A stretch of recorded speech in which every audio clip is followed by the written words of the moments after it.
Sons and Lovers, by D.H.Lawrence. This audiobook is in the public domain. Sons and Lovers, by D.H.Lawrence. Chapter 7, Part 1. Lad and Girl Love. Paul had been many times up to Willey Farm during the autumn. He was friends with the two youngest boys. Edgar, the eldest, would not condescend at first, and Miriam also refused to be approached. She was afraid of being set at naught, as by her own brothers. The girl was romantic in her soul.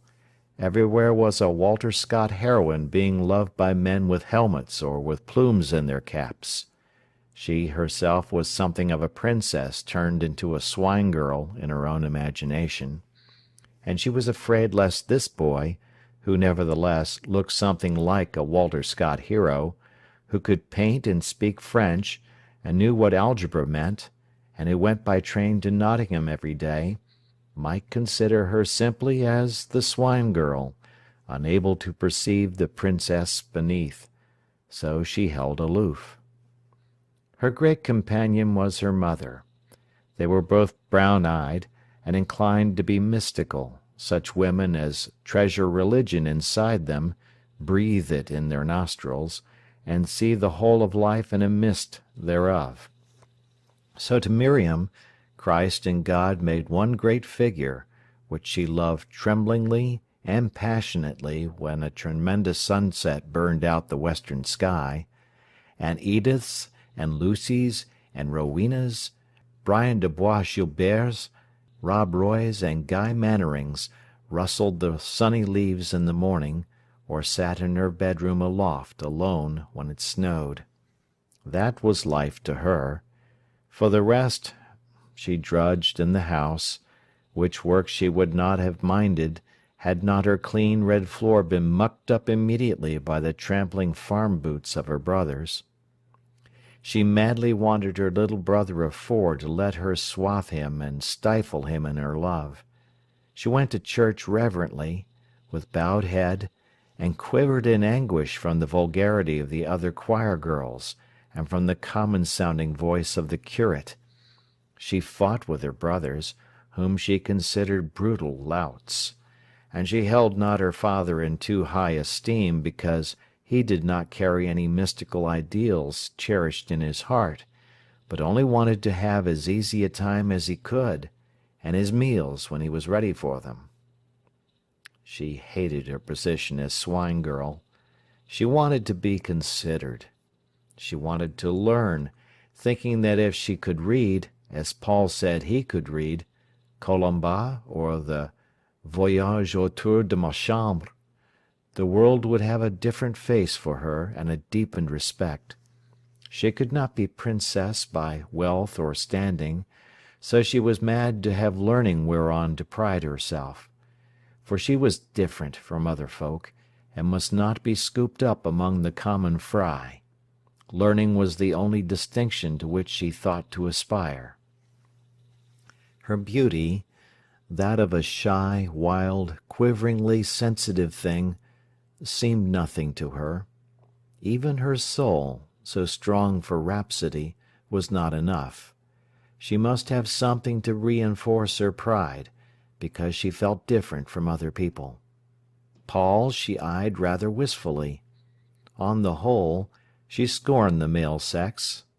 But here was a new specimen, quick, light, graceful, who could be gentle, and who could be sad, and who was clever, and who knew a lot, and who had a death in the family.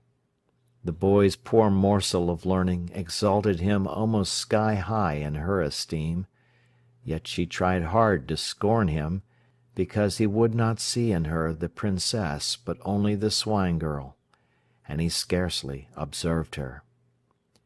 Then he was so ill, and she felt he would be weak. Then she would be stronger than he. Then she could love him. If she could be mistress of him in his weakness, take care of him, if he could depend on her, if she could, as it were, have him in her arms, how she would love him! As soon as the skies brightened and plum blossom was out, Paul drove off in the milkman's heavy float up to Willey Farm. Mr. Livers shouted in a kindly fashion at the boy, then clicked to the horse as they climbed the hill slowly, in the freshness of the morning. White clouds went on their way, crowding to the back of the hills that were rousing in the springtime.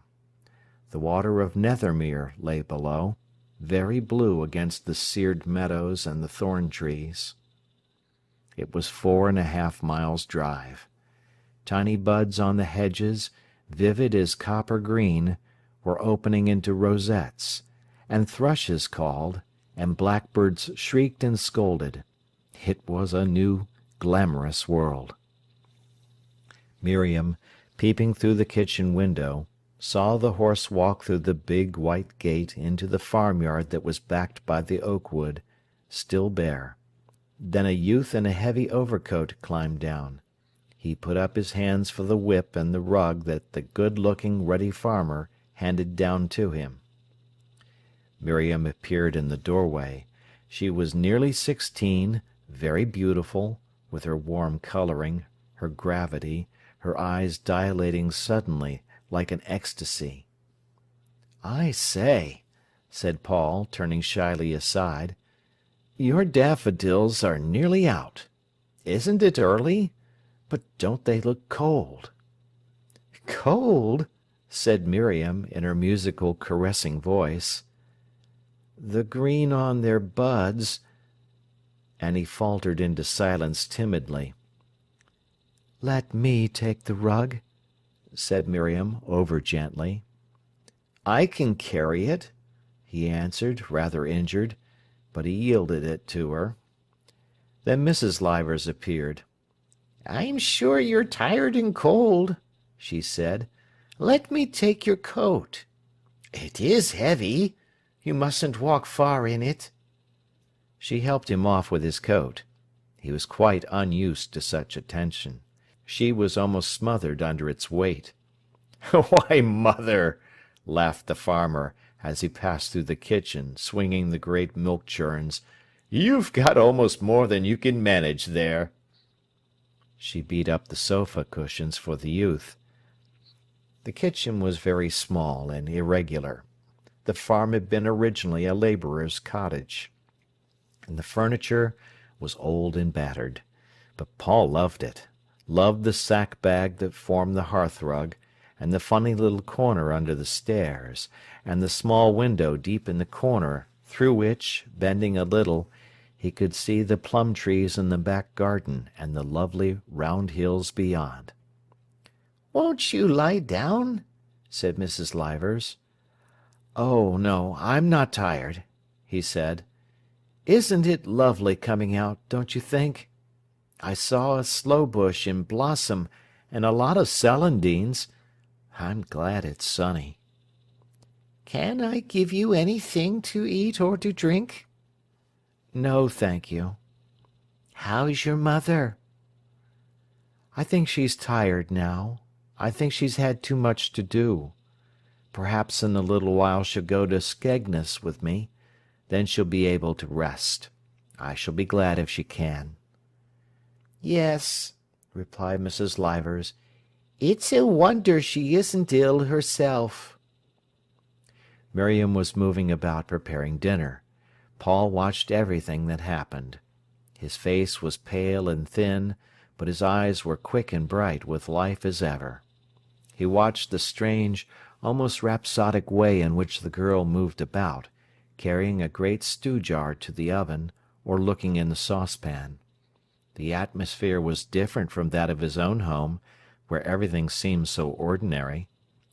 When Mr. Livers called loudly outside to the horse, that was reaching over to feed on the rose bushes in the garden, the girl started, looked round with dark eyes, as if something had come breaking in on her world. There was a sense of silence inside the house and out. Miriam seemed as in some dreamy tale, a maiden in bondage, her spirit dreaming in a land far away and magical. And her discoloured, old blue frock and her broken boots seemed only like the romantic rags of King Cophetua's beggar maid. She suddenly became aware of his keen blue eyes upon her, taking her all in. Instantly her broken boots and her frayed old frock hurt her. She resented his seeing everything. Even he knew that her stocking was not pulled up. She went into the scullery, blushing deeply. And afterwards her hands trembled slightly at her work. She nearly dropped all she handled. When her inside dream was shaken, her body quivered with trepidation. She resented that he saw so much. Mrs. Livers sat for some time talking to the boy, although she was needed at her work. She was too polite to leave him. Presently she excused herself and rose.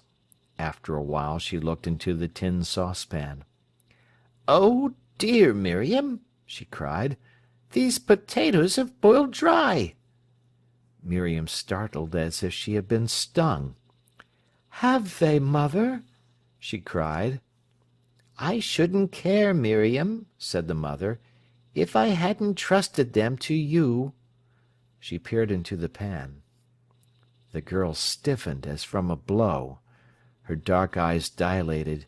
She remained standing in the same spot. "Well," she answered, gripped tight in self-conscious shame, "I'm sure I looked at them 5 minutes since." "Yes," said the mother, "I know it's easily done." "They're not much burned," said Paul. "It doesn't matter, does it?" Mrs. Livers looked at the youth with her brown, hurt eyes. "It wouldn't matter but for the boys," she said to him.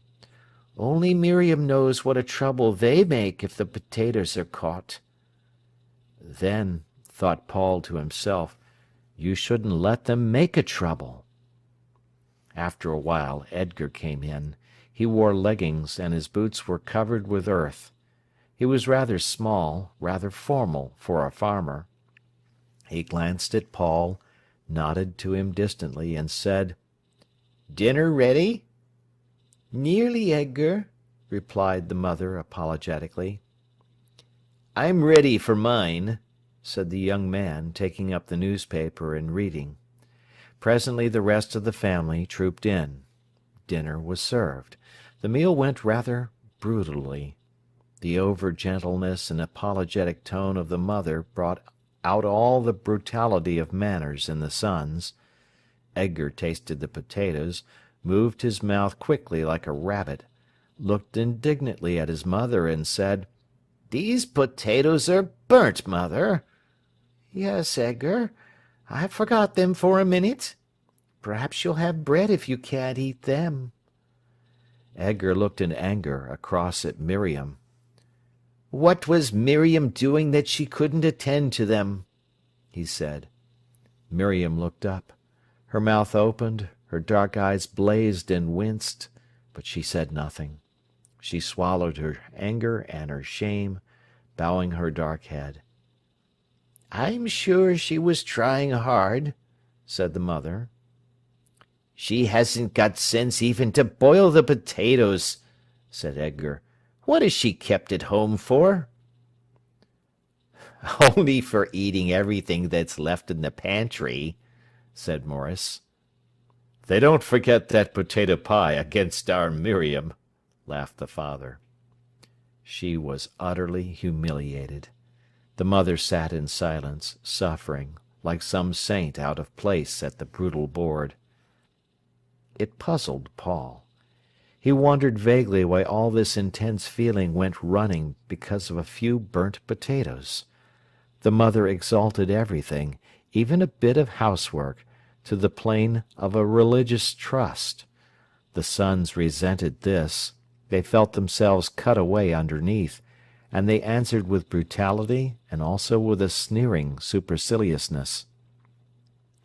Paul was just opening out from childhood into manhood. This atmosphere, where everything took a religious value, came with a subtle fascination to him. There was something in the air. His own mother was logical. Here there was something different, something he loved, something that at times he hated. Miriam quarrelled with her brothers fiercely. Later in the afternoon, when they had gone away again, her mother said, "You disappointed me at dinner-time, Miriam." The girl dropped her head. "They are such brutes!" she suddenly cried, looking up with flashing eyes. "But hadn't you promised not to answer them?" said the mother. "And I believed in you. I can't stand it when you wrangle." "But they're so hateful!" cried Miriam. And low!" "Yes, dear, but how often have I asked you not to answer Edgar back? Can't you let him say what he likes?" "But why should he say what he likes?" "Aren't you strong enough to bear it, Miriam, if even for my sake? Are you so weak that you must wrangle with them?"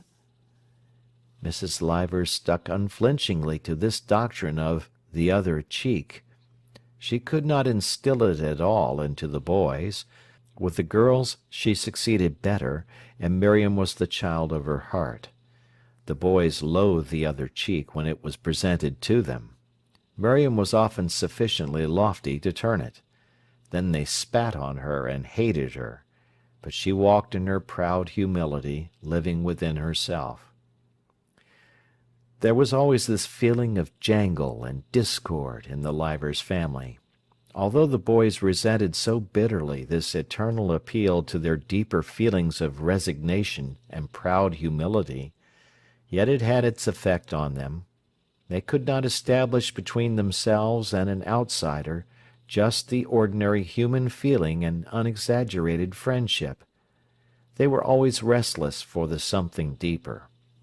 Ordinary folk seemed shallow to them, trivial and inconsiderable, and so they were unaccustomed, painfully uncouth in the simplest social intercourse, suffering, and yet insolent in their superiority.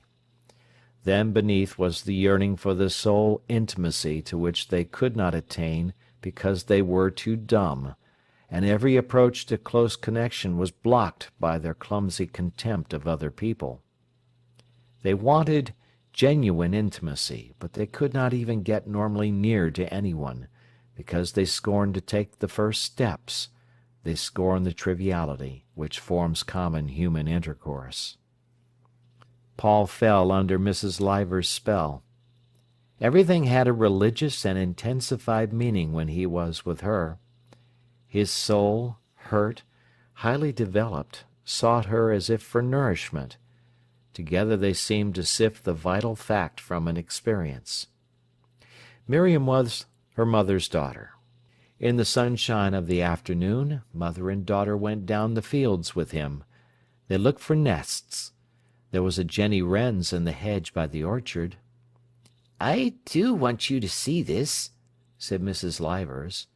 He crouched down and carefully put his finger through the thorns into the round door of the nest.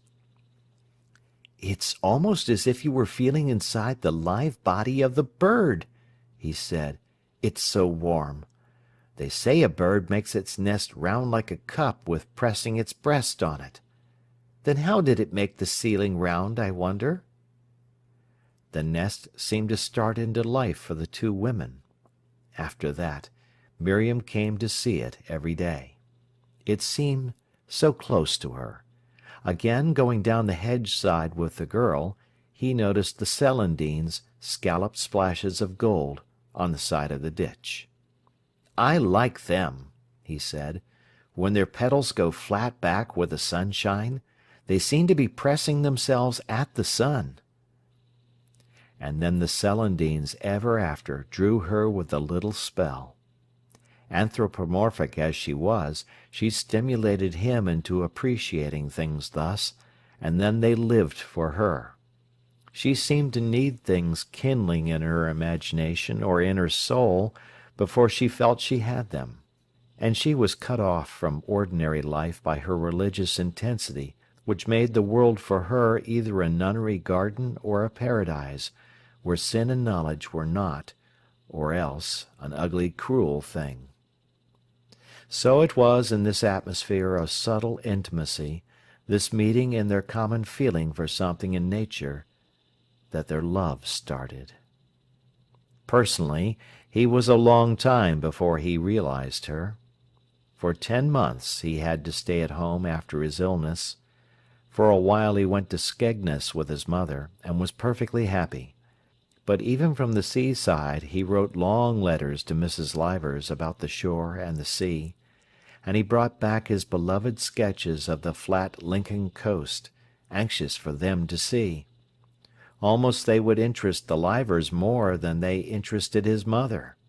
It was not his art Mrs. Morel cared about, it was himself and his achievement. But Mrs. Livers and her children were almost his disciples. They kindled him and made him glow to his work, whereas his mother's influence was to make him quietly determined, patient, dogged, unwearied. He soon was friends with the boys, whose rudeness was only superficial. They had all, when they could trust themselves, a strange gentleness and lovableness. "Will you come with me on to the fallow?" asked Edgar, rather hesitatingly. Paul went joyfully, and spent the afternoon helping to hoe or to single turnips with his friend. He used to lie with the 3 brothers in the hay piled up in the barn, and tell them about Nottingham and about Jordan's. In return they taught him to milk, and let him do little jobs, chopping hay or pulping turnips, just as much as he liked. At midsummer he worked all through the hay harvest with them, and then he loved them. The family was so cut off from the world actually. They seemed somehow like les derniers fils d'une race épuisée. Though the lads were strong and healthy, yet they had all that over-sensitiveness and hanging back which made them so lonely, yet also such close, delicate friends once their intimacy was won. Paul loved them dearly, and they him. Miriam came later. But he had come into her life before she made any mark on his. One dull afternoon, when the men were on the land and the rest at school, only Miriam and her mother at home, the girl said to him, after having hesitated for some time, "Have you seen the swing?" "No," he answered. "Where?" "In the cowshed," she replied.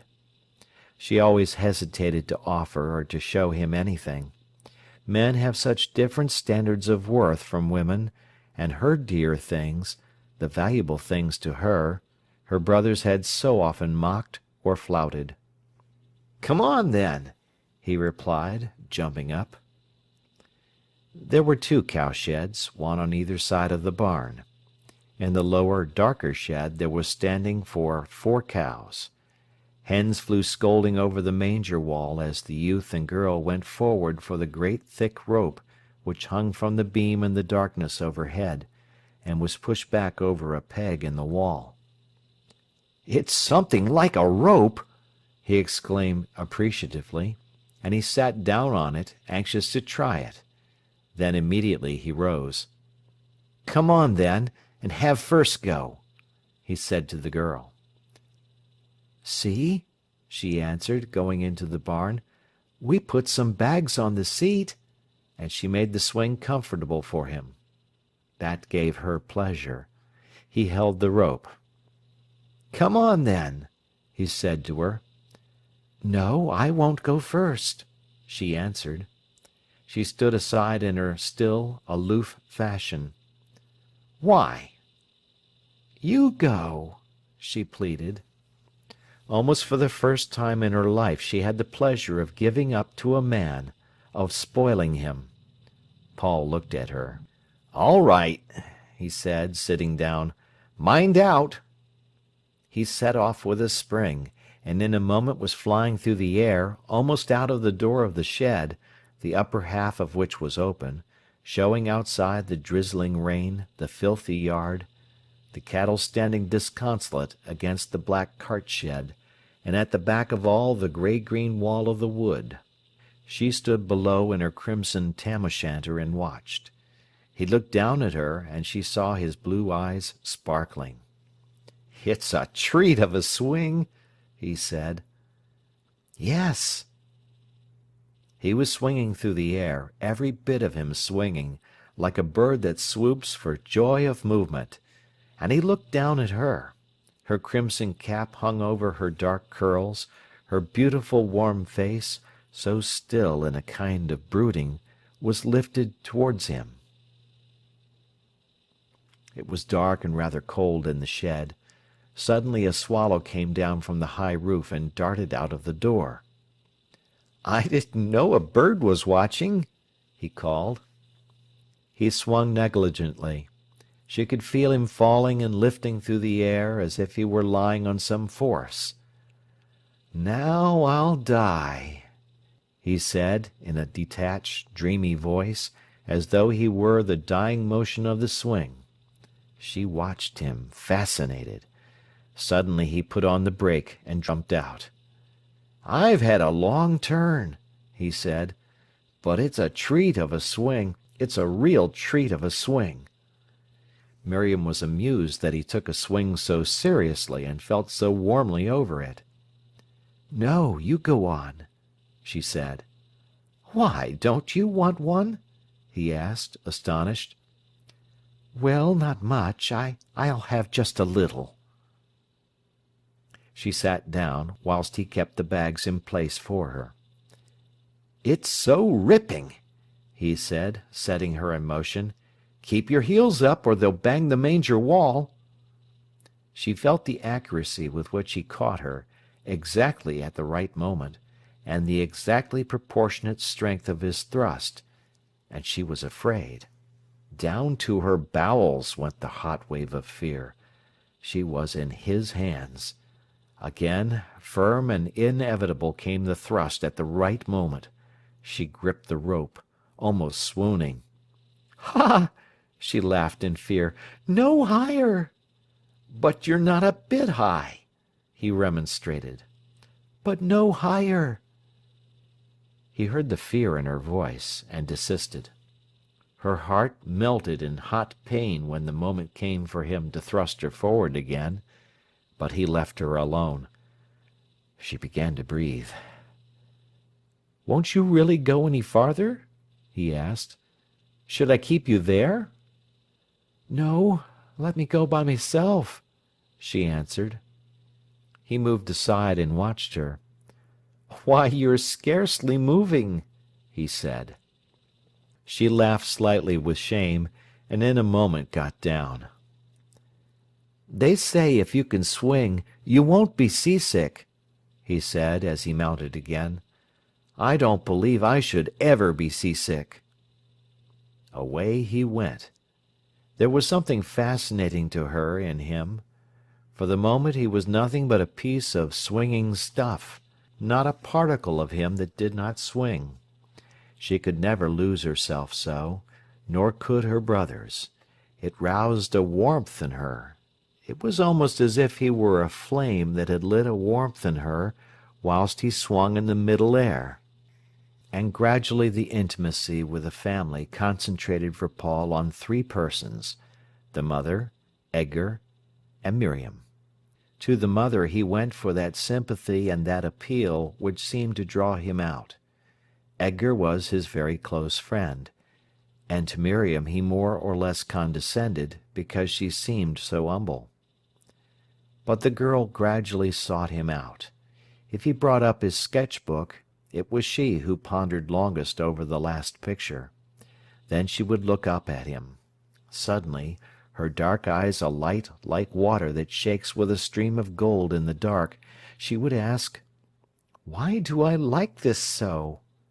Always something in his breast shrank from these close, intimate, dazzled looks of hers. "Why do you?" he asked.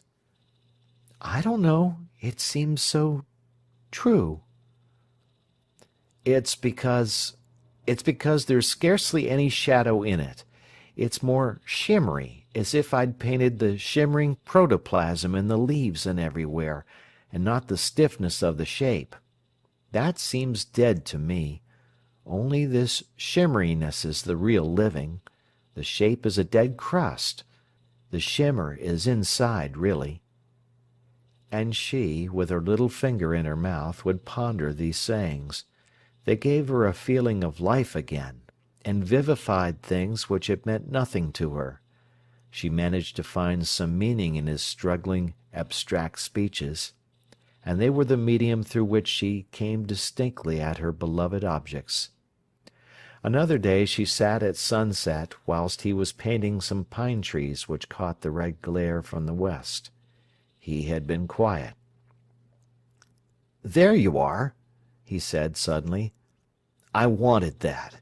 Now, look at them and tell me, are they pine trunks, or are they red coals, standing up pieces of fire in that darkness? There's God's burning bush for you, that burned not away." Miriam looked and was frightened, but the pine trunks were wonderful to her and distinct. He packed his box and rose. Suddenly he looked at her. "Why are you always sad?" he asked her. "Sad!" she exclaimed, looking up at him with startled, wonderful brown eyes. "Yes," he replied, "you are always sad." "I am not! Oh, not a bit!" she cried. "But even your joy is like a flame coming off of sadness," he persisted. "You're never jolly, or even just all right." "No?" she pondered. "I wonder why." "Because you're not. Because you're different inside, like a pine tree, and then you flare up. But you're not just like an ordinary tree, with fidgety leaves and jolly—" He got tangled up in his own speech, but she brooded on it, and he had a strange, roused sensation, as if his feelings were new. She got so near him. It was a strange stimulant. Then sometimes he hated her. Her youngest brother was only 5. He was a frail lad, with immense brown eyes in his quaint, fragile face, one of Reynolds's choir of angels, with a touch of elf. Often Miriam kneeled to the child and drew him to her. "Eh, my Hubert?" she sang in a voice heavy and surcharged with love. "Eh, my Hubert?" And folding him in her arms, she swayed slightly from side to side with love, her face half lifted, her eyes half closed, her voice drenched with love. "Don't!" said the child, uneasy. "Don't, Miriam!" "Yes, you love me, don't you?"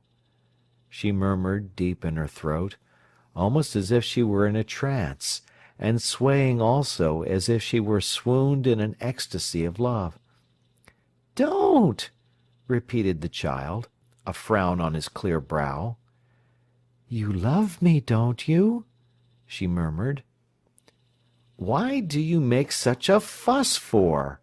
cried Paul, all in suffering because of her extreme emotion.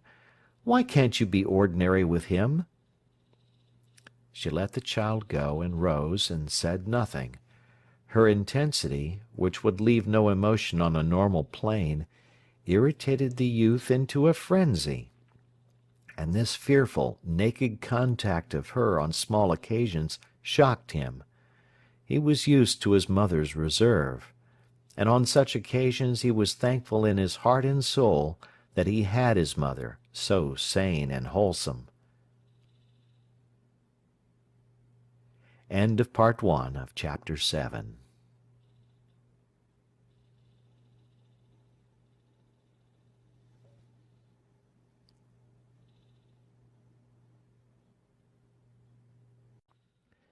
Sons and Lovers by D.H.Lawrence. Chapter 7, Part 2. All the life of Miriam's body was in her eyes, which were usually dark as a dark church, but could flame with light like a conflagration. Her face scarcely ever altered from its look of brooding. She might have been one of the women who went with Mary when Jesus was dead. Her body was not flexible and living. She walked with a swing, rather heavily, her head bowed forward, pondering. She was not clumsy, and yet none of her movements seemed quite the movement. Often, when wiping the dishes, she would stand in bewilderment and chagrin because she had pulled in two halves a cup or a tumbler. It was as if, in her fear and self-mistrust, she put too much strength into the effort. There was no looseness or abandon about her.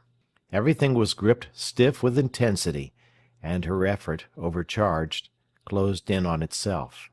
She rarely varied from her swinging, forward, intense walk. Occasionally she ran with Paul down the fields. Then her eyes blazed naked in a kind of ecstasy that frightened him. But she was physically afraid. If she were getting over a stile, she gripped his hands in a little hard anguish and began to lose her presence of mind, and he could not persuade her to jump from even a small height. Her eyes dilated, became exposed and palpitating. "No!" she cried, half laughing in terror. "No!" "You shall!" he cried once, and jerking her forward, he brought her falling from the fence. But her wild "Ah!" of pain, as if she were losing consciousness, cut him. She landed on her feet safely, and afterwards had courage in this respect. She was very much dissatisfied with her lot. "Don't you like being at home?" Paul asked her, surprised. "Who would?" she answered, low and intense. "What is it? I'm all day cleaning what the boys make just as bad in 5 minutes. I don't want to be at home." "What do you want, then?" "I want to do something. I want a chance like anybody else. Why should I, because I'm a girl, be kept at home and not allowed to be anything? What chance have I?" "Chance of what?" "Of knowing anything, of learning, of doing anything. It's not fair, because I'm a woman." She seemed very bitter. Paul wondered. In his own home Annie was almost glad to be a girl. She had not so much responsibility. Things were lighter for her. She never wanted to be other than a girl. But Miriam almost fiercely wished she were a man, and yet she hated men at the same time. "But it's as well to be a woman as a man," he said, frowning. "Ha! Is it? Men have everything." "I should think women ought to be as glad to be women as men are to be men," he answered. "No." She shook her head. "No, everything the men have." "But what do you want?" he asked. "I want to learn. Why should it be that I know nothing?" "What? Such as mathematics and French?" "Why shouldn't I know mathematics? Yes!" she cried, her eye expanding in a kind of defiance. "Well, you can learn as much as I know," he said. "I'll teach you, if you like." Her eyes dilated. She mistrusted him as teacher. "Would you?" he asked. Her head had dropped, and she was sucking her finger broodingly. "Yes," she said hesitatingly. He used to tell his mother all these things. "I'm going to teach Miriam algebra," he said. "Well," replied Mrs. Morel, "I hope she'll get fat on it." When he went up to the farm on the Monday evening, it was drawing twilight. Miriam was just sweeping up the kitchen, and was kneeling at the hearth when he entered. Everyone was out but her. She looked round at him, flushed, her dark eyes shining, her fine hair falling about her face. "Hello," she said, soft and musical. "I knew it was you." "How?" "I knew your step. Nobody treads so quick and firm." He sat down, sighing. "Ready to do some algebra?" he asked, drawing a little book from his pocket. "But—" He could feel her backing away. "You said you wanted," he insisted. "To-night, though?" she faltered.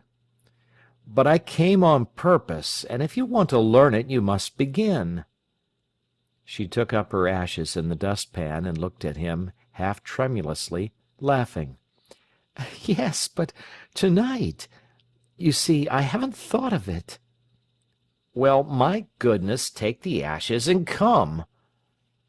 He went and sat on the stone bench in the backyard, where the big milk cans were standing, tipped up, to air. The men were in the cowsheds. He could hear the little sing-song of the milk spurting into the pails. Presently she came, bringing some big greenish apples. "You know you like them," she said. He took a bite. "Sit down," he said, with his mouth full. She was short-sighted and peered over his shoulder. It irritated him. He gave her the book quickly. "Here," he said. "It's only letters for figures. You put down A instead of 2 or 6.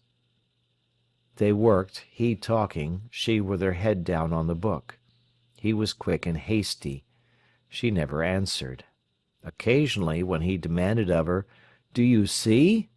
she looked up at him, her eyes wide with the half-laugh that comes of fear.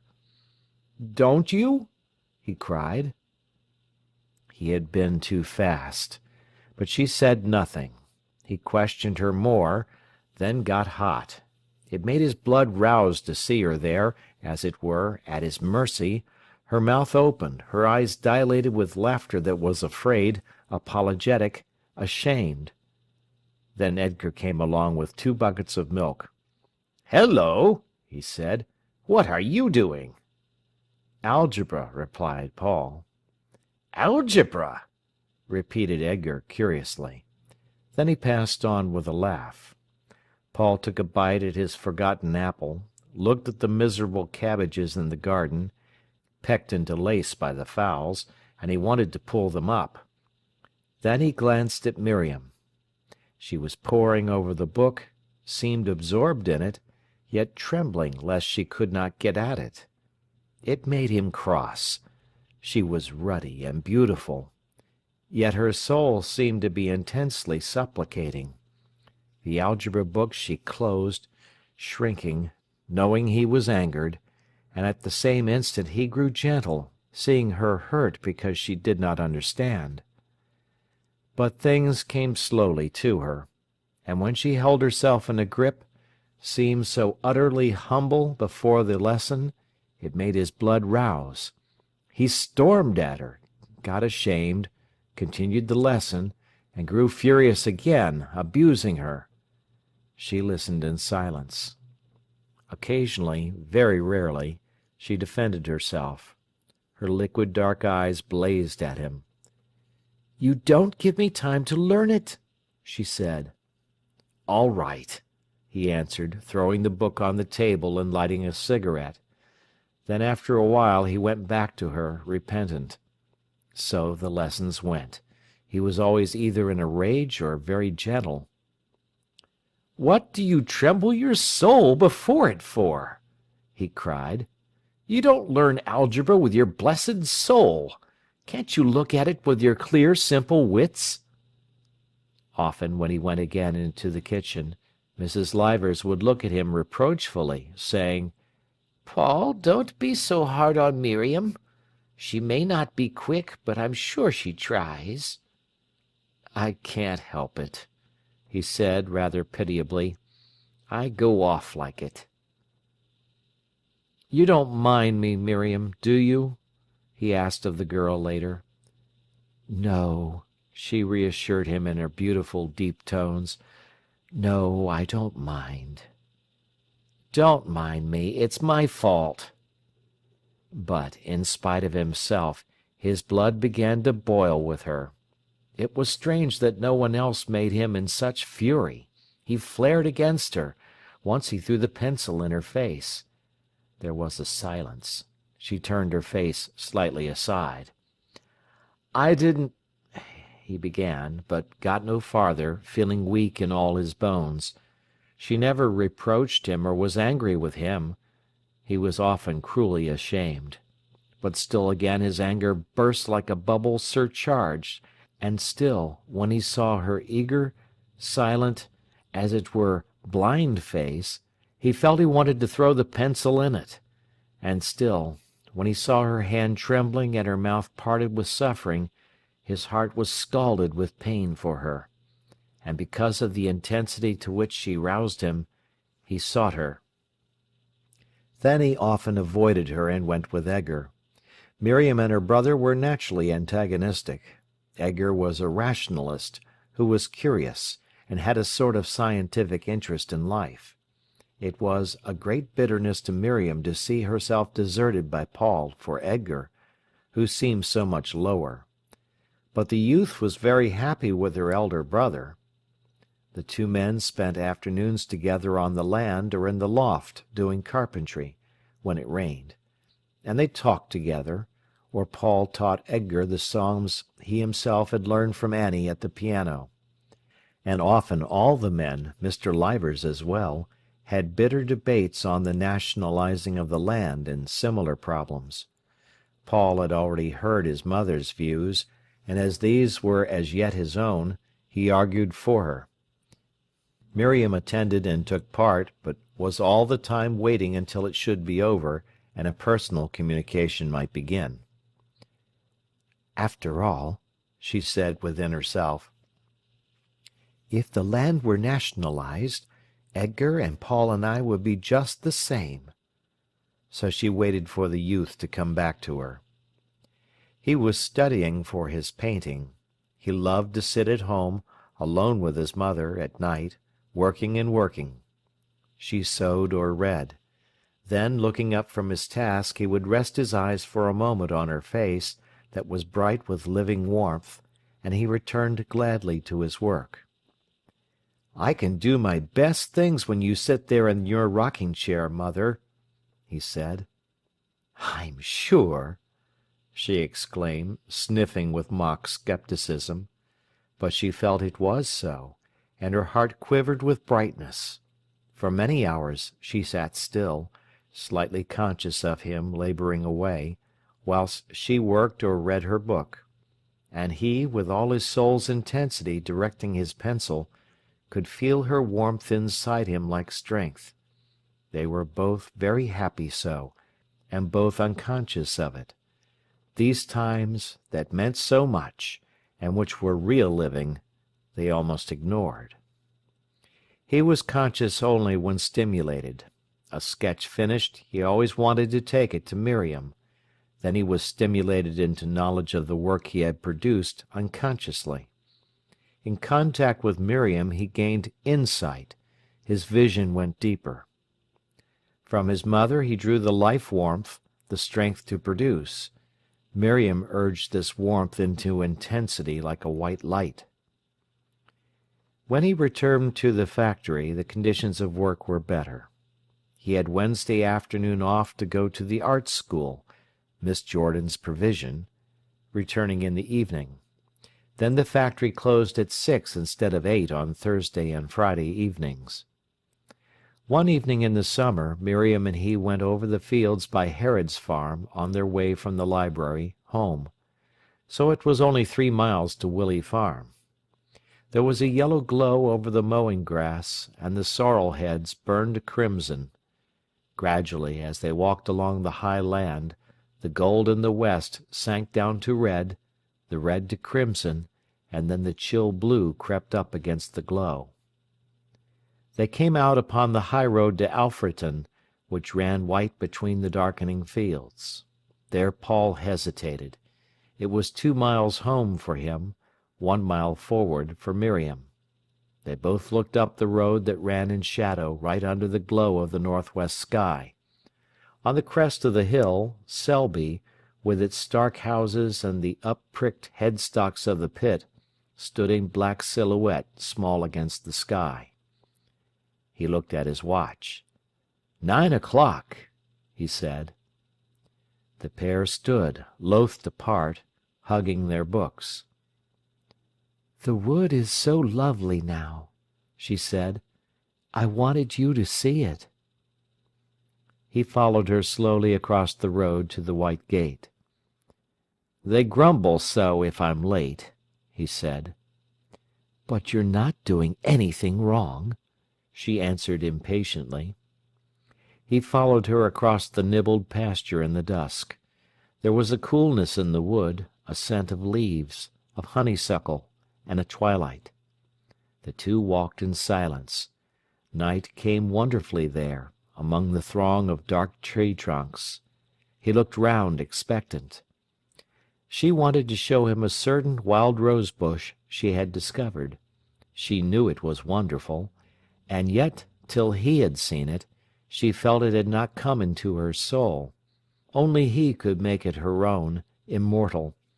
She was dissatisfied. Dew was already on the paths. In the old oak wood a mist was rising, and he hesitated, wondering whether one whiteness were a strand of fog or only campion flowers pallid in a cloud. By the time they came to the pine trees Miriam was getting very eager and very tense. Her bush might be gone.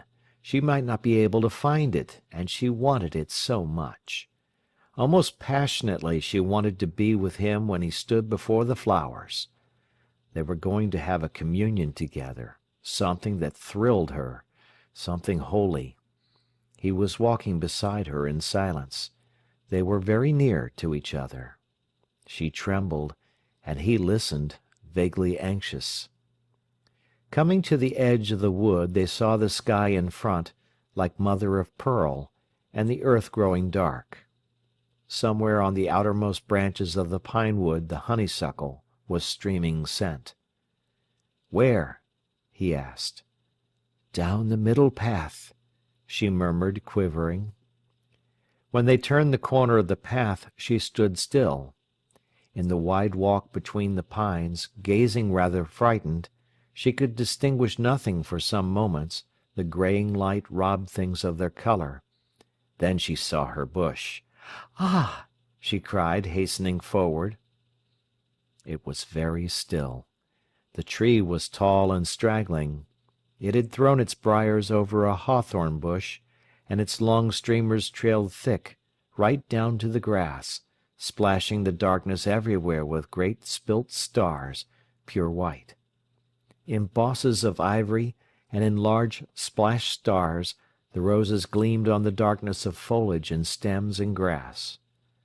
Paul and Miriam stood close together, silent, and watched. Point after point the steady roses shone out to them, seeming to kindle something in their souls.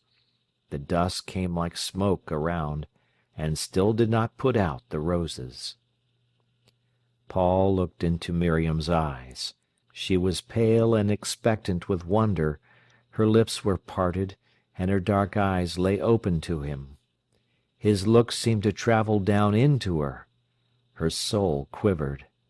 It was the communion she wanted. He turned aside as if pained. He turned to the bush. "They seem as if they walk like butterflies and shake themselves," he said. She looked at her roses. They were white, some incurved and holy, others expanded in an ecstasy. The tree was dark as a shadow. She lifted her hand impulsively to the flowers. She went forward and touched them in worship. "Let us go," he said. There was a cool scent of ivory roses, a white, virgin scent. Something made him feel anxious and imprisoned. The two walked in silence. "Till Sunday," he said quietly, and left her, and she walked home slowly, feeling her soul satisfied with the holiness of the night. He stumbled down the path. As soon as he was out of the wood, in the free open meadow, where he could breathe, he started to run as fast as he could. It was like a delicious delirium in his veins. Always when he went with Miriam, and it grew rather late, he knew his mother was fretting and getting angry about him. Why, he could not understand. As he went into the house, flinging down his cap, his mother looked up at the clock. She had been sitting thinking, because a chill to her eyes prevented her reading. She could feel Paul being drawn away by this girl. and she did not care for Miriam. "She is one of those who will want to suck a man's soul out till he has none of his own left," she said to herself. "And he is just such a gaby as to let himself be absorbed. She will never let him become a man. She never will." So, while he was away with Miriam, Mrs. Morel grew more and more worked up. She glanced at the clock and said, coldly and rather tired, "You've been far enough tonight." His soul, warm and exposed from contact with the girl, shrank. "You must have been right home with her," his mother continued. He would not answer. Mrs. Morel, looking at him quickly, saw his hair was damp on his forehead with haste, saw him frowning in his heavy fashion, resentfully. "She must be wonderfully fascinating, that you can't get away from her, but must go trailing 8 miles at this time of night." He was hurt between the past glamour with Miriam and the knowledge that his mother fretted. He had meant not to say anything, to refuse to answer, but he could not harden his heart to ignore his mother. "I do like to talk to her," he answered irritably. "Is there no one else to talk to?" "You wouldn't say anything if I went with Edgar." "You know I should. You know, whoever you went with, I should say it was too far for you to go trailing, late at night, when you've been to Nottingham. Besides," her voice suddenly flashed into anger and contempt, "it is disgusting, bits of lads and girls courting." "It is not courting," he cried. "I don't know what else you call it." "It's not. Do you think we spoon and do? We only talk." "Till goodness knows what time and distance," was the sarcastic rejoinder. Paul snapped at the laces of his boots angrily. "What are you so mad about?" he asked. "Because you don't like her." "I don't say I don't like her, but I don't hold with children keeping company, and never did." "But you don't mind our Annie going out with Jim Inger?" "They've more sense than you two." "Why?" "Our Annie's not one of the deep sort." He failed to see the meaning of this remark, but his mother looked tired. She was never so strong after William's death, and her eyes hurt her. "Well," he said, "it's so pretty in the country. Mr. Sleeth asked about you. He said he'd missed you. Are you a bit better?" "I ought to have been in bed a long time ago," she replied. "Why, mother, you know you wouldn't have gone before 10:15. "Oh, yes, I should." "Oh, little woman, you'd say anything now you're disagreeable with me, wouldn't you?" He kissed her forehead that he knew so well, the deep marks between the brows, the rising of the fine hair, greying now, and the proud setting of the temples. His hand lingered on her shoulder after his kiss. Then he went slowly to bed. He had forgotten Miriam. He only saw how his mother's hair was lifted back from her warm, broad brow, and somehow she was hurt. Then the next time he saw Miriam, he said to her, "Don't let me be late tonight, not later than 10 o'clock. My mother gets so upset." Miriam dropped her head, brooding. "Why does she get upset?" she asked. "Because she says I oughtn't to be out late when I have to get up early." "Very well," said Miriam rather quietly, with just a touch of a sneer. He resented that, and he was usually late again. That there was any love growing between him and Miriam neither of them would have acknowledged. He thought he was too sane for such sentimentality, and she thought herself too lofty. They both were late in coming to maturity, and psychical ripeness was much behind even the physical. Miriam was exceedingly sensitive, as her mother had always been. The slightest grossness made her recoil almost in anguish. Her brothers were brutal, but never coarse in speech. The men did all the discussing of farm matters outside. But, perhaps, because of the continual business of birth and of begetting which goes on upon every farm, Miriam was the more hypersensitive to the matter, and her blood was chastened almost to disgust of the faintest suggestion of such intercourse. Paul took his pitch from her, and their intimacy went on in an utterly blanched and chaste fashion. It could never be mentioned that the mare was in foal. When he was 19, he was earning only 20 shillings a week, but he was happy. His painting went well, and life went well enough. On the Good Friday he organized a walk to the Hemlock Stone. There were 3 lads of his own age, then Annie and Arthur, Miriam and Geoffrey. Arthur, apprenticed as an electrician in Nottingham, was home for the holiday. Morel, as usual, was up early, whistling and sawing in the yard. At 7 o'clock the family heard him buy 3 pennyworth of hot-cross buns. He talked with gusto to the little girl who brought them, calling her "my darling." He turned away several boys who came with more buns, telling them they had been kested by a little lass. Then Mrs. Morel got up, and the family straggled down. It was an immense luxury to everybody, this lying in bed just beyond the ordinary time on a week-day. And Paul and Arthur read before breakfast, and had the meal unwashed, sitting in their shirt-sleeves. This was another holiday luxury. The room was warm. Everything felt free of care and anxiety. There was a sense of plenty in the house. While the boys were reading, Mrs. Morel went into the garden. They were now in another house, an old one, near the Scargill Street home, which had been left soon after William had died. Directly came an excited cry from the garden. "Paul! Paul, come and look!" It was his mother's voice. He threw down his book and went out. There was a long garden that ran to a field. It was a grey, cold day, with a sharp wind blowing out of Derbyshire. 2 fields away Bestwood began, with a jumble of roofs and red house ends, out of which rose the church tower and the spire of the Congregational Chapel. And beyond went woods and hills, right away to the pale grey heights of the Pennine chain. Paul looked down the garden for his mother. Her head appeared among the young currant bushes. "Come here!"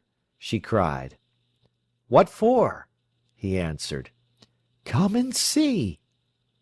She had been looking at the buds on the currant trees. Paul went up.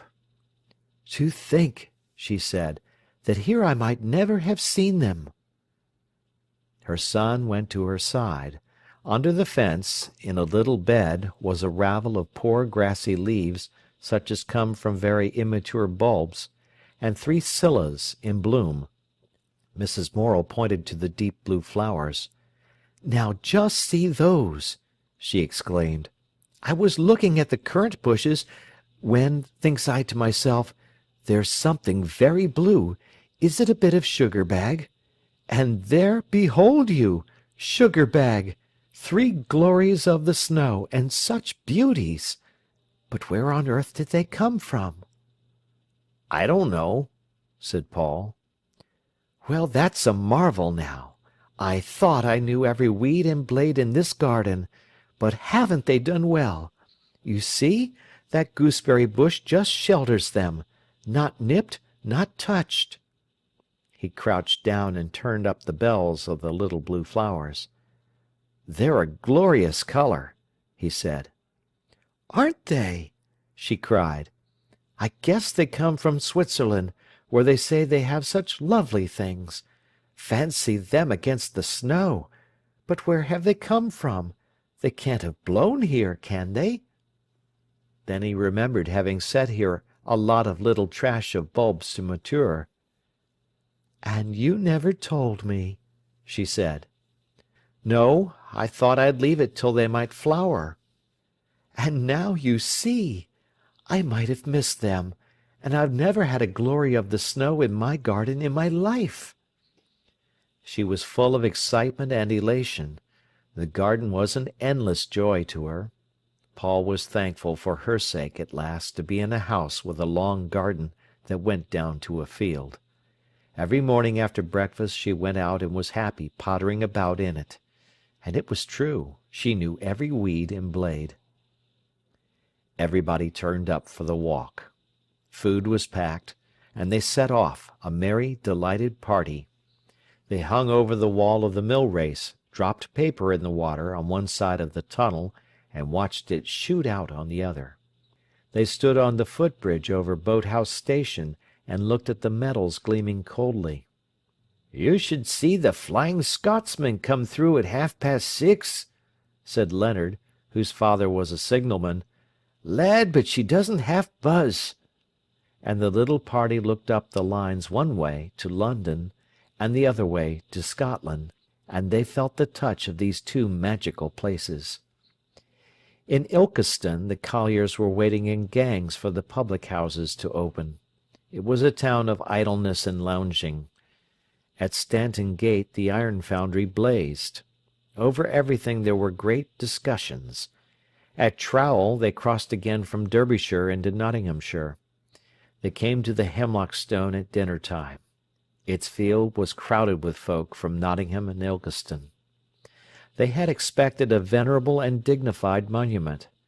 They found a little, gnarled, twisted stump of rock, something like a decayed mushroom, standing out pathetically on the side of a field. Leonard and Dick immediately proceeded to carve their initials, L.W. and R.P., in the old red sandstone. But Paul desisted, because he had read in the newspaper satirical remarks about initial carvers, who could find no other road to immortality. Then all the lads climbed to the top of the rock to look round. Everywhere in the field below, factory girls and lads were eating lunch or sporting about. Beyond was the garden of an old manor.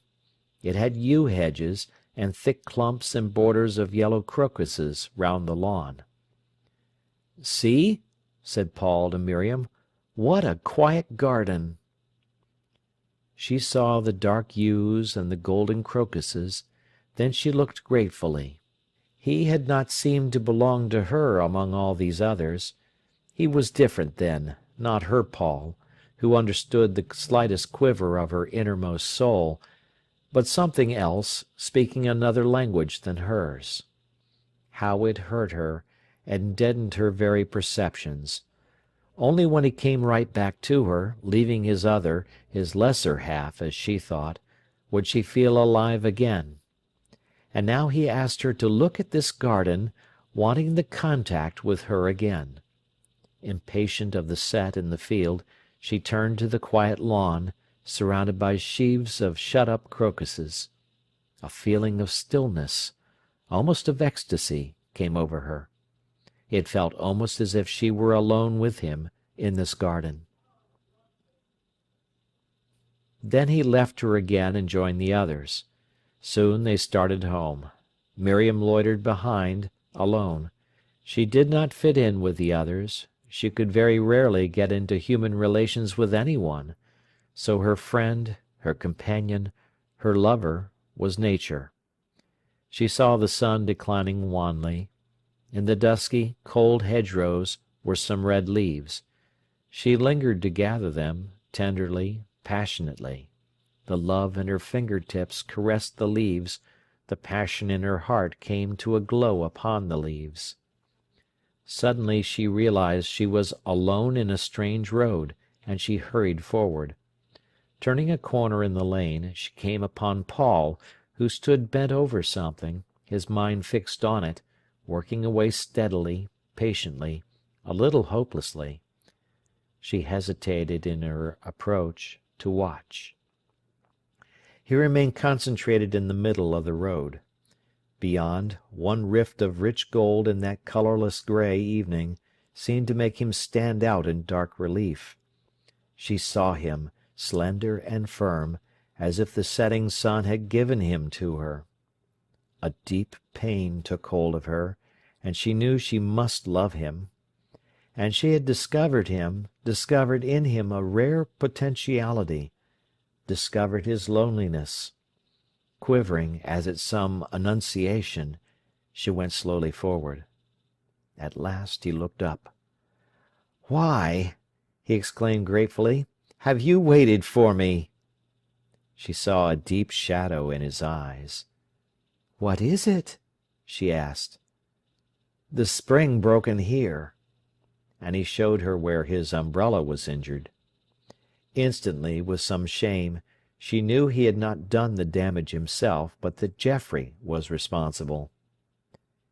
"It is only an old umbrella, isn't it?" she asked.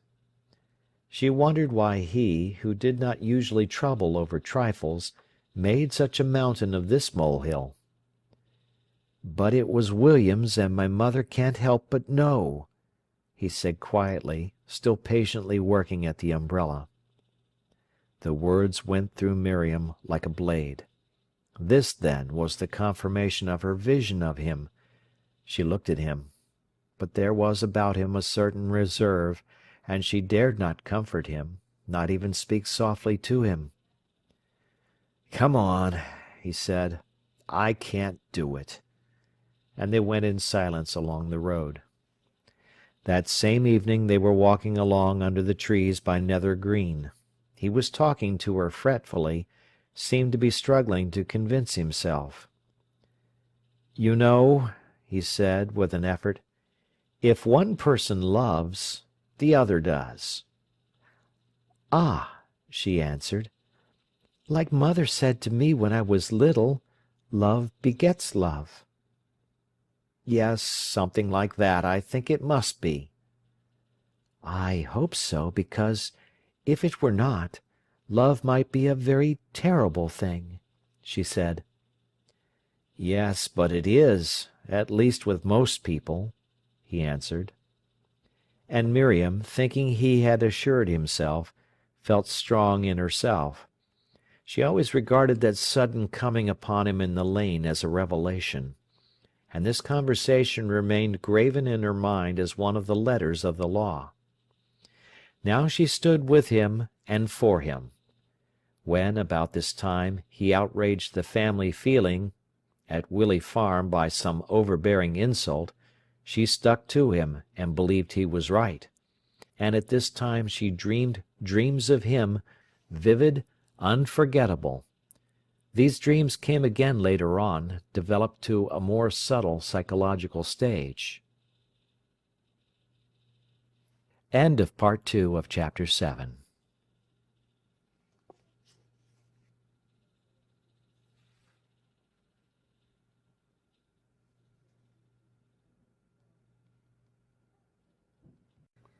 Sons and Lovers by D.H.Lawrence. Chapter 7, Part 3. On the Easter Monday the same party took an excursion to Wingfield Manor. It was great excitement to Miriam to catch a train at Sethley Bridge, amid all the bustle of the Bank Holiday crowd. They left the train at Alfreton. Paul was interested in the street and in the colliers with their dogs. Here was a new race of miners. Miriam did not live till they came to the church. They were all rather timid of entering, with their bags of food, for fear of being turned out. Leonard, a comic, thin fellow, went first. Paul, who would have died rather than to be sent back, went last. The place was decorated for Easter. In the font hundreds of white narcissi seemed to be growing. The air was dim and coloured from the windows, and thrilled with a subtle scent of lilies and narcissi. In that atmosphere Miriam's soul came into a glow. Paul was afraid of the things he mustn't do, and he was sensitive to the feel of the place. Miriam turned to him. He answered. They were together. He would not go beyond the communion rail. She loved him for that. Her soul expanded into prayer beside him. He felt the strange fascination of shadowy religious places. All his latent mysticism quivered into life. She was drawn to him. He was a prayer along with her. Miriam very rarely talked to the other lads. They at once became awkward in conversation with her, so usually she was silent. It was past midday when they climbed the steep path to the manor. All things shone softly in the sun, which was wonderfully warm and enlivening. Celandines and violets were out. Everybody was tip-top full with happiness. The glitter of the ivy, the soft, atmospheric grey of the castle walls, the gentleness of everything near the ruin was perfect. The manor is of hard, pale grey stone, and the other walls are blank and calm. The young folk were in raptures. They went in trepidation, almost afraid that the delight of exploring this ruin might be denied them. In the first courtyard, within the high broken walls, were farm carts, with their shafts lying idle on the ground, the tires of the wheels brilliant with gold-red rust. It was very still. All eagerly paid their sixpences, and went timidly through the fine clean arch of the inner courtyard. They were shy. Here on the pavement, where the hall had been, an old thorn-tree was budding. All kinds of strange openings and broken rooms were in the shadow around them. After lunch they set off once more to explore the ruin. This time the girls went with the boys, who could act as guides and expositors. There was one tall tower in a corner, rather tottering, where they say Mary Queen of Scots was imprisoned. "Think of the Queen going up here," said Miriam in a low voice as she climbed the hollow stairs. "If she could get up," said Paul, "for she had rheumatism like anything. I reckon they treated her rottenly." "You don't think she deserved it?" asked Miriam. "No, I don't. She was only lively." They continued to mount the winding staircase. A high wind, blowing through the loopholes, went rushing up the shaft, and filled the girl's skirts like a balloon, so that she was ashamed until he took the hem of her dress and held it down for her. He did it perfectly simply, as he would have picked up her glove. She remembered this always. Round the broken top of the tower the ivy bushed out, old and handsome. Also, there were a few chill gillivers, in pale cold bud. Miriam wanted to lean over for some ivy, but he would not let her. Instead, she had to wait behind him, and take from him each spray as he gathered it and held it to her, each one separately, in the purest manner of chivalry. The tower seemed to rock in the wind. They looked over miles and miles of wooded country, and country with gleams of pasture. The crypt underneath the manor was beautiful, and in perfect preservation. Paul made a drawing. Miriam stayed with him. She was thinking of Mary Queen of Scots looking with her strained, hopeless eyes, that could not understand misery, over the hills whence no help came, or sitting in this crypt, being told of a God as cold as the place she sat in. They set off again gaily, looking round on their beloved manor that stood so clean and big on its hill. "Supposing you could have that farm," said Paul to Miriam. "Yes!" "Wouldn't it be lovely to come and see you?"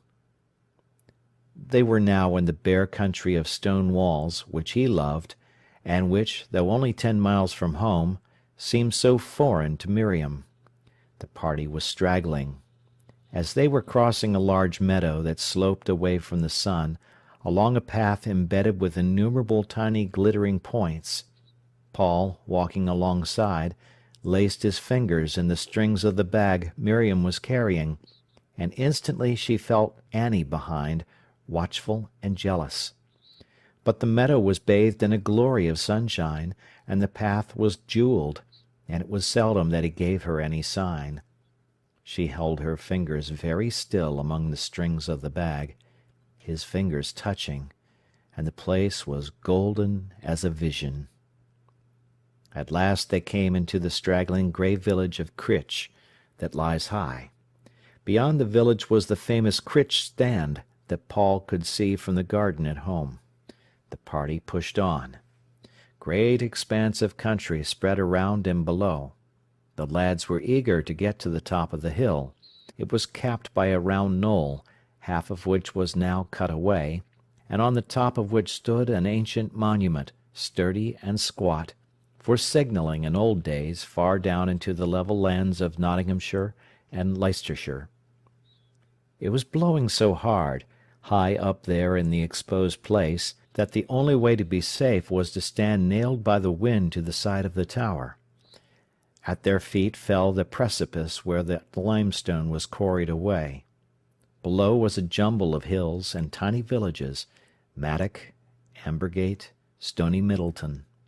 The lads were eager to spy out the church of Bestwood, far away among the rather crowded country on the left. They were disgusted that it seemed to stand on a plain. They saw the hills of Derbyshire fall into the monotony of the Midlands that swept away south. Miriam was somewhat scared by the wind, but the lads enjoyed it. They went on, miles and miles, to Whitstanwell. All the food was eaten, everybody was hungry, and there was very little money to get home with. But they managed to procure a loaf and a currant loaf, which they hacked to pieces with shut-knives, and ate sitting on the wall near the bridge, watching the bright Derwent rushing by, and the brakes from Matlock pulling up at the inn. Paul was now pale with weariness. He had been responsible for the party all day, and now he was done. Miriam understood, and kept close to him, and he left himself in her hands. They had an hour to wait at Ambergate station. Trains came, crowded with excursionists returning to Manchester, Birmingham, and London. "We might be going there. Folk easily might think we're going that far," said Paul. They got back rather late. Miriam, walking home with Geoffrey, watched the moon rise big and red and misty. She felt something was fulfilled in her. She had an elder sister, Agatha, who was a schoolteacher. Between the two girls was a feud. Miriam considered Agatha worldly, and she wanted herself to be a schoolteacher. One Saturday afternoon Agatha and Miriam were upstairs dressing. Their bedroom was over the stable. It was a low room, not very large, and bare. Miriam had nailed on the wall a reproduction of Veronese's St. Catherine. She loved the woman who sat in the window, dreaming. Her own windows were too small to sit in. But the front one was dripped over with honeysuckle and Virginia creeper, and looked upon the tree-tops of the oak wood across the yard, while the little back window, no bigger than a handkerchief, was a loophole to the east, to the dawn beating up against the beloved round hills. The two sisters did not talk much to each other. Agatha, who was fair and small and determined, had rebelled against the home atmosphere, against the doctrine of the other cheek. She was out in the world now, in a fair way to be independent, and she insisted on worldly values, on appearance, on manners, on position, which Miriam would fain have ignored. Both girls liked to be upstairs, out of the way, when Paul came. They preferred to come running down, open the stair-foot door, and see him watching, expectant of them. Miriam stood painfully pulling over her head a rosary he had given her. It caught in the fine mesh of her hair. But at last she had it on, and the red-brown wooden beads looked well against her cool brown neck. She was a well-developed girl, and very handsome.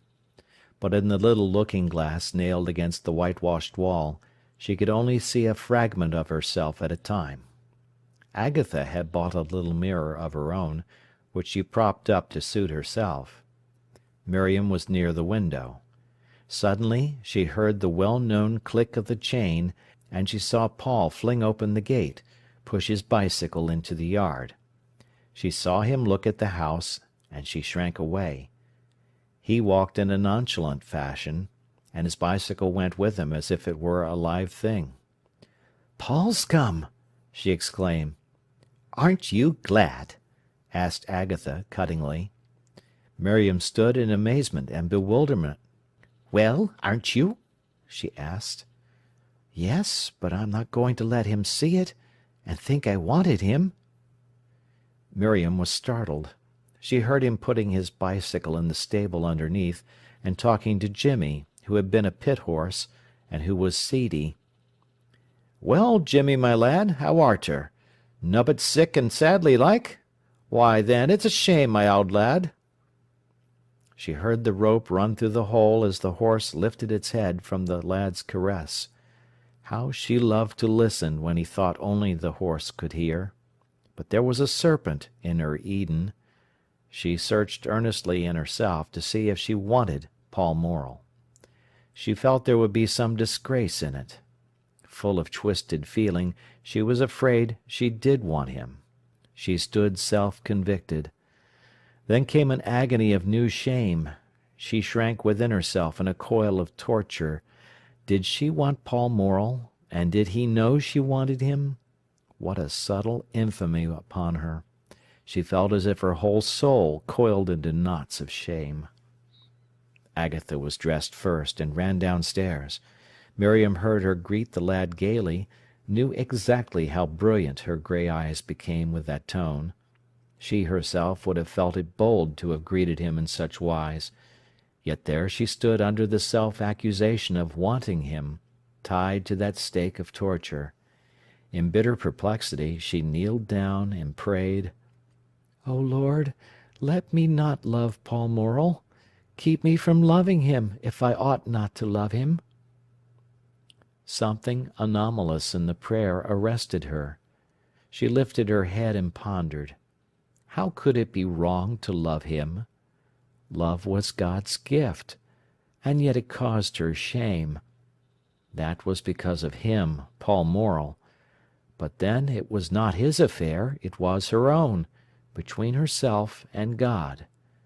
She was to be a sacrifice. But it was God's sacrifice, not Paul Morel's or her own. After a few minutes, she hid her face in the pillow again and said, "But, Lord, if it is thy will that I should love him, make me love him, as Christ would, who died for the souls of men. Make me love him splendidly, because he is thy Son." She remained kneeling for some time, quite still, and deeply moved, her black hair against the red squares and the lavender-sprigged squares of the patchwork quilt. Prayer was almost essential to her. Then she fell into that rapture of self-sacrifice, identifying herself with the God who was sacrificed, which gives to so many human souls their deepest bliss. When she went downstairs, Paul was lying back in an armchair, holding forth with much vehemence to Agatha, who was scorning a little painting he had brought to show her. Miriam glanced at the two, and avoided their levity. She went into the parlour to be alone. It was tea-time before she was able to speak to Paul, and then her manner was so distant he thought he had offended her.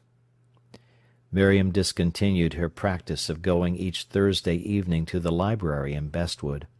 After calling for Paul regularly during the whole spring, a number of trifling incidents and tiny insults from his family awakened her to their attitude towards her, and she decided to go no more.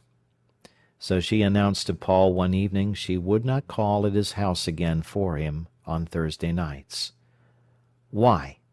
he asked, very short. "Nothing, only I'd rather not." "Very well." "But," she faltered, "if you'd care to meet me, we could still go together." "Meet you where?" "Somewhere, where you like." "I shan't meet you anywhere. I don't see why you shouldn't keep calling for me. But if you won't, I don't want to meet you." So the Thursday evenings which had been so precious to her, and to him, were dropped. He worked instead. Mrs. Morel sniffed with satisfaction at this arrangement. He would not have it that they were lovers. The intimacy between them had been kept so abstract, such a matter of the soul, all thought and weary struggle into consciousness, that he saw it only as a platonic friendship. He stoutly denied there was anything else between them. Miriam was silent, or else she very quietly agreed. He was a fool who did not know what was happening to himself. By tacit agreement they ignored the remarks and insinuations of their acquaintances. "We aren't lovers, we are friends," he said to her. "We know it. Let them talk. What does it matter what they say?" Sometimes, as they were walking together, she slipped her arm timidly into his, but he always resented it, and she knew it. It caused a violent conflict in him. With Miriam he was always on the high plane of abstraction, when his natural fire of love was transmitted into the fine stream of thought. She would have it so. If he were jolly and, as she put it, flippant, she waited till he came back to her, till the change had taken place in him again, and he was wrestling with his own soul, frowning, passionate in his desire for understanding. And in this passion for understanding her soul lay close to his. She had him all to herself. But he must be made abstract first. Then, if she put her arm in his, it caused him almost torture. His consciousness seemed to split. The place where she was touching him ran hot with friction. He was one internecine battle, and he became cruel to her because of it. One evening in midsummer Miriam called at the house, warm from climbing. Paul was alone in the kitchen. His mother could be heard moving about upstairs. "Come and look at the sweet peas," he said to the girl. They went into the garden. The sky behind the townlet and the church was orange-red. The flower garden was flooded with a strange warm light that lifted every leaf into significance. Paul passed along a fine row of sweet peas, gathering a blossom here and there, all cream and pale blue. Miriam followed, breathing the fragrance. To her, flowers appealed with such strength she felt she must make them part of herself. When she bent and breathed a flower, it was as if she and the flower were loving each other. Paul hated her for it. There seemed a sort of exposure about the action, something too intimate. When he had got a fair bunch, they returned to the house. He listened for a moment to his mother's quiet movement upstairs. Then he said, "Come here, let me pin them in for you."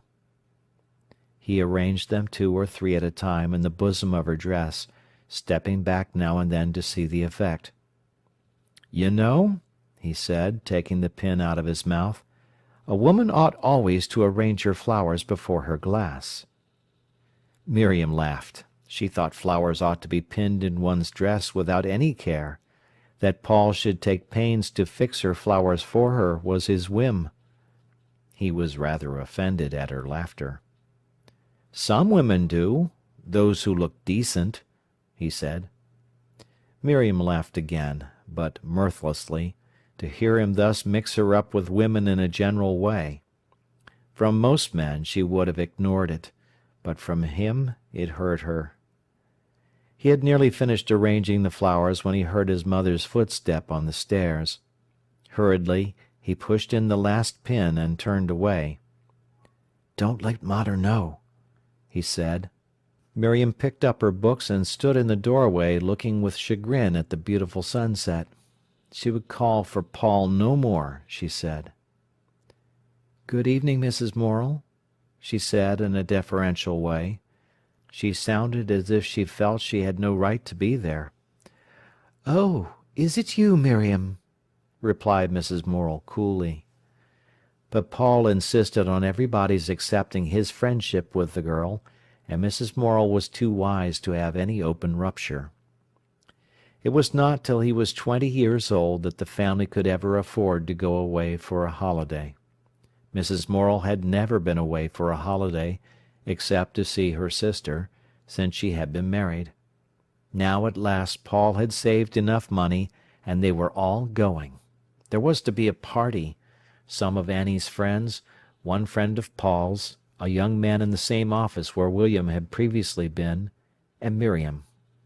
It was great excitement writing for rooms. Paul and his mother debated it endlessly between them. They wanted a furnished cottage for 2 weeks. She thought 1 week would be enough, but he insisted on 2. At last they got an answer from Maplethorpe, a cottage such as they wished, for 30 shillings a week. There was immense jubilation. Paul was wild with joy for his mother's sake. She would have a real holiday now. He and she sat at evening, picturing what it would be like. Annie came in, and Leonard, and Alice, and Kitty. There was wild rejoicing and anticipation. Paul told Miriam. She seemed to brood with joy over it, but the Morels' house rang with excitement. They were to go on Saturday morning by the 7 train. Paul suggested that Miriam should sleep at his house, because it was so far for her to walk. She came down for supper. Everybody was so excited that even Miriam was accepted with warmth, but almost as soon as she entered, the feeling in the family became close and tight. He had discovered a poem by Jean Ingelow which mentioned Maplethorpe, and so he must read it to Miriam. He would never have got so far in the direction of sentimentality as to read poetry to his own family. But now they condescended to listen. Miriam sat on the sofa, absorbed in him. She always seemed absorbed in him, and by him, when he was present. Mrs. Morel sat jealously in her own chair. She was going to hear also. And even Annie and the father attended, Morel with his head cocked on one side, like somebody listening to a sermon and feeling conscious of the fact. Paul ducked his head over the book. He had got now all the audience he cared for, and Mrs. Morel and Annie almost contested with Miriam who should listen best and win his favour. He was in very high feather. "But," interrupted Mrs. Morel, "what is the Bride of Enderby that the bells are supposed to ring?" "It's an old tune they used to play on the bells for a warning against water. I suppose the Bride of Enderby was drowned in a flood," he replied. He had not the faintest knowledge what it really was, but he would never have sunk so low as to confess that to his womenfolk. They listened and believed him. He believed himself. "And the people know what that tune meant?" said his mother. "Yes, just like the Scotch when they heard the Flowers of the Forest, and when they used to ring the bells backward for alarm." "How?" said Annie. "A bell sounds the same whether it's rung backwards or forwards." "But," he said, "if you start with the deep bell and ring up to the high one, du du du du du du du du." He ran up the scale. Everybody thought it clever. He thought so too. Then, waiting a minute, he continued the poem. Said Mrs. Morel curiously, when he finished. "But I wish everything that's written weren't so sad." "I canna see what they want drowning themselves for," said Morel. There was a pause. Annie got up to clear the table. Miriam rose to help with the pots. "Let me help to wash up," she said. "Certainly not," cried Annie. "You sit down again. There aren't many." And Miriam, who could not be familiar and insist, sat down again to look at the book with Paul. He was master of the party. His father was no good, and great tortures he suffered lest the tin box should be put out at Fursby instead of at Maplethorpe. And he wasn't equal to getting a carriage. His bold little mother did that. "Here!" she cried to a man. "Here!" Paul and Annie got behind the rest, convulsed with shamed laughter. "How much will it be to drive to Brook Cottage?" said Mrs. Morel. 2 shillings. "Why, how far is it?" "A good way." "I don't believe it," she said. But she scrambled in.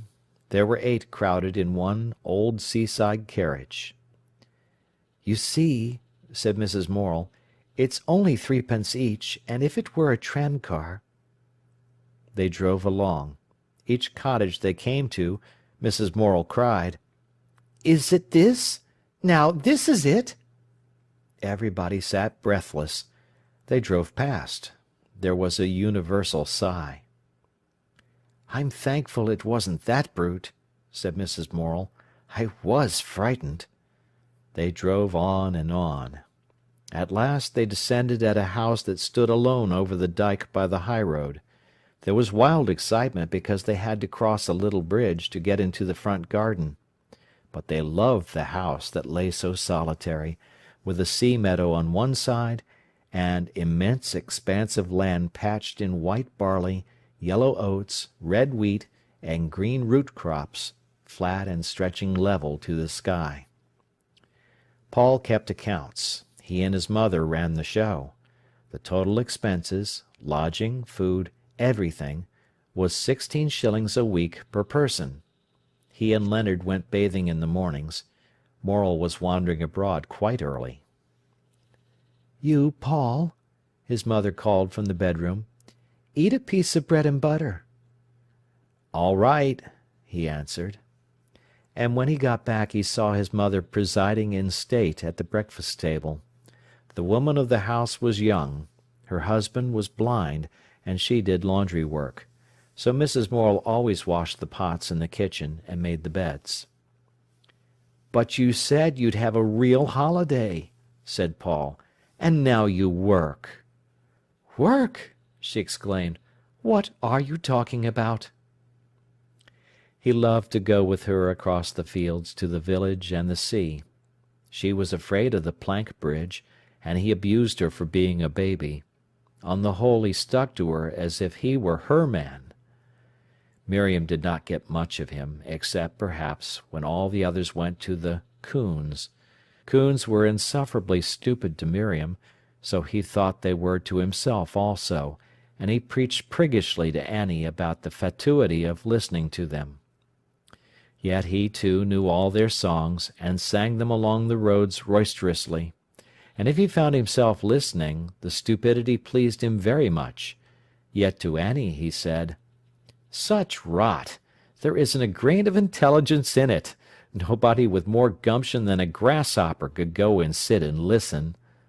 And to Miriam he said, with much scorn of Annie and the others, "I suppose they're at the coons."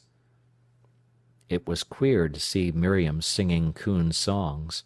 She had a straight chin that went in a perpendicular line from the lower lip to the turn. She always reminded Paul of some sad Botticelli angel when she sang, even when it was, "Come down Lover's Lane for a walk with me, talk with me." Only when he sketched, or at evening when the others were at the coons, she had him to herself. He talked to her endlessly about his love of horizontals, how they, the great levels of sky and land in Lincolnshire, meant to him the eternity of the will, just as the bowed Norman arches of the church, repeating themselves, meant the dogged leaping forward of the persistent human soul, on and on, nobody knows where. In contradiction to the perpendicular lines and to the Gothic arch, which, he said, leaped up at heaven and touched the ecstasy and lost itself in the divine. Himself, he said, was Norman, Miriam was Gothic. She bowed in consent even to that. One evening he and she went up the great sweeping shore of sand towards Theddlethorpe. The long breakers plunged and ran in a hiss of foam along the coast. It was a warm evening. There was not a figure but themselves on the far reaches of sand, no noise but the sound of the sea. Paul loved to see it clanging at the land. He loved to feel himself between the noise of it and the silence of the sandy shore. Miriam was with him. Everything grew very intense. It was quite dark when they turned again. The way home was through a gap in the sandhills, and then along a raised grass road between two dykes. The country was black and still. From behind the sandhills came the whisper of the sea. Paul and Miriam walked in silence. Suddenly he started. The whole of his blood seemed to burst into flame, and he could scarcely breathe. An enormous orange moon was staring at them from the rim of the sandhills. He stood still, looking at it. "Ah!" cried Miriam when she saw it. He remained perfectly still, staring at the immense and ruddy moon, the only thing in the far-reaching darkness of the level. His heart beat heavily, the muscles of his arms contracted. "What is it?" murmured Miriam, waiting for him. He turned and looked at her. She stood beside him, forever in shadow. Her face, covered with the darkness of her hat, was watching him unseen. But she was brooding. She was slightly afraid, deeply moved and religious. That was her best state. He was impotent against it. His blood was concentrated like a flame in his chest, but he could not get across to her. There were flashes in his blood, but somehow she ignored them. She was expecting some religious state in him. Still yearning, she was half aware of his passion, and gazed at him troubled. "What is it?" she murmured again. "It's the moon," he answered, frowning. "Yes," she assented. "Isn't it wonderful?" She was curious about him. The crisis was past. He did not know himself what was the matter. He was naturally so young, and their intimacy was so abstract. He did not know he wanted to crush her on to his breast to ease the ache there. He was afraid of her. The fact that he might want her as a man wants a woman had in him been suppressed into a shame. When she shrank in her convulsed, coiled torture from the thought of such a thing, he had winced to the depths of his soul. And now this purity prevented even their first love-kiss. It was as if she could scarcely stand the shock of physical love, even a passionate kiss, and then he was too shrinking and sensitive to give it. As they walked along the dark fen meadow, he watched the moon and did not speak. She plodded beside him. He hated her, for she seemed in some way to make him despise himself. Looking ahead, he saw the one light in the darkness, the window of their lamplit cottage. He loved to think of his mother and the other jolly people. "Well, everybody else has been in long ago," said his mother as they entered. "What does that matter?"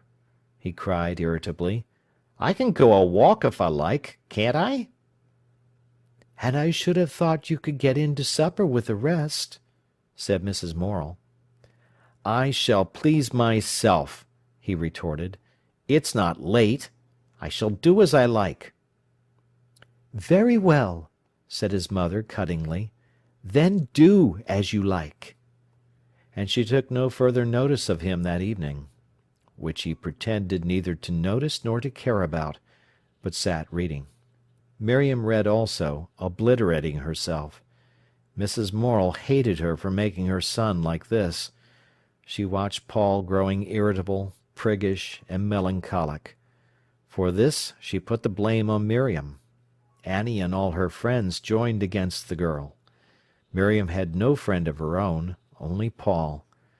But she did not suffer so much, because she despised the triviality of these other people. And Paul hated her because, somehow, she spoilt his ease and naturalness, and he writhed himself with a feeling of humiliation. End of chapter.